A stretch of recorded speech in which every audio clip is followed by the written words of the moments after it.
I met Camilla at a party hosted by our mutual friends. We were lively and laid-back people, so it didn't take them long to get close.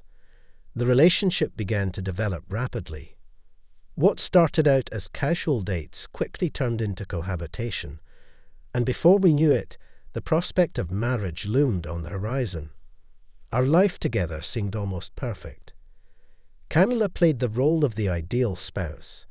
She cooked dinner, was amazing in the bedroom, and her charisma shone at social events, which, by the way, became more and more frequent. However, at that time my career was on the upswing, and I found that I often worked late. Gradually, this led to tension in our relationship, and sometimes to heated arguments. "Dylan, what's the matter?" With a sigh, I asked my closest friend in a cafe after another quarrel. "I'm exhausted. It feels like we're doing the same thing all the time. Just the other day we went shopping, and then we went for a walk together." "These are all mundane things," Dylan cut me off. "I would take her to the cinema or, I don't know, to a cafe. At least I would bring her flowers. My Olivia complained all night yesterday that she didn't have flowers or little presents. She says you seem less interested lately, especially since you spend so much time at work and avoid her," said my friend. "Ah, I was just daydreaming, really." After that conversation, I made a conscious effort to pay more attention to my wife. After all, our women are fragile creatures. I almost lost control of myself and stopped loving. Yet, it still wasn't quite hitting the mark. I needed a foolproof way to knock my wife off her feet and leave her no room to question my sentiments. As luck would have it, Camilla's birthday was creeping up. That was my golden opportunity to go all out. So we hatched a plan for a surprise bash with some of our closest pals right at our place. You know, to huddle up and hang out like we did back in the day. We brainstormed a lineup, ordered a cake, got balloons, and picked out gifts. Basically, we pulled out all the stops. I even whisked my wife away to the beauty salon first thing in the morning. It's her special day after all, so she might as well get pampered. Just prior to X Day, I dropped a hint to my wife about celebrating her special occasion, but I left the details under wraps. So, when we pulled into the driveway after our trip to the salon, she seemed a bit disappointed. Yet, all her worries vanished the moment we stepped into our apartment. "Happy birthday, Camilla," echoed as soon as the light switch flicked on in the hallway. A radiant smile broke across my wife's face, and before I knew it, she was wrapping her arms around me in a grateful embrace. The evening unfolded perfectly. There was dancing, singing, laughter, and an array of scrumptious dishes. The gift-giving segment was especially delightful. Camilla was over the moon about the annual membership to the dance studio. "How on earth did you figure it out?" "I've been eyeing their schedule for weeks, but just couldn't decide," my wife exclaimed, clutching the subscription with fondness. "Just a lucky guess. Remember, you once said I was oblivious?" I chuckled.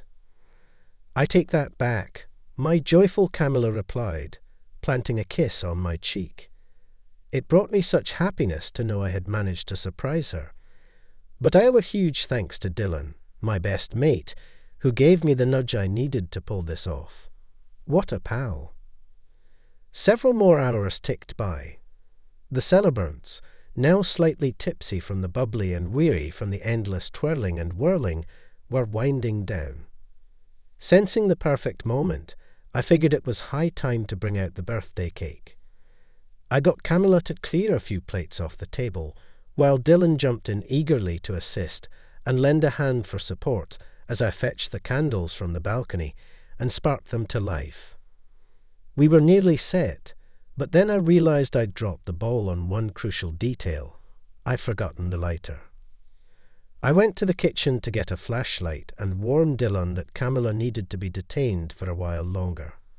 However, As it turned out, Dylan was doing just fine without my warning. The real shock of the night was not for my wife, but, to my surprise, for me. When I entered, I found my wife and my best friend, who were acting like teenagers caught in the act of a crime, and hurriedly recoiled from each other. I paused in the doorway for a few seconds, looking from my obviously battered wife to a panicked Dylan, who stammered in words, trying to explain. Suddenly, a wave of realization swept over me, unmasking the entire situation, the deceit of my wife, and the gift my friend had so cunningly enhanced. Driven by the fury boiling within, I lunged at my friend and delivered a fierce punch straight to his jaw. Chaos ensued. Our friends struggling to pull me back, Canila's teary breakdown, the shrill cries from one of the girls, and the sound of crockery shattering. Later on, I found myself awakening in my room, clasping a bottle.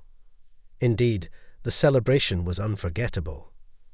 Camilla arrived the next day and quickly packed her things. It was clear to both of them that their union was over and divorce was inevitable. A few weeks later, Dylan and I had the opportunity to meet and chat. It turned out that on that fateful night, when the relationship between Camilla and me began to crumble, my wife also took a liking to Dylan. My friend chose not to interfere, watching the development of events between us. However, as I increasingly started staying late at work, my wife was looking for more opportunities to meet him. At first, Dylan shied away from her advances, but eventually it became difficult for him to keep his distance. I'm still not sure if they're in touch. Thus, what was supposed to be a pleasant surprise party turned into a harsh awakening. That day I lost not only my wife, but also my best friend. In our circle of friends, we avoided both Camilla and Dylan, fearing that this could lead to further destruction of the family. Since that evening, my love of surprises and noisy gatherings has diminished, which prompted me to be more careful in choosing friends and commitments in my personal life.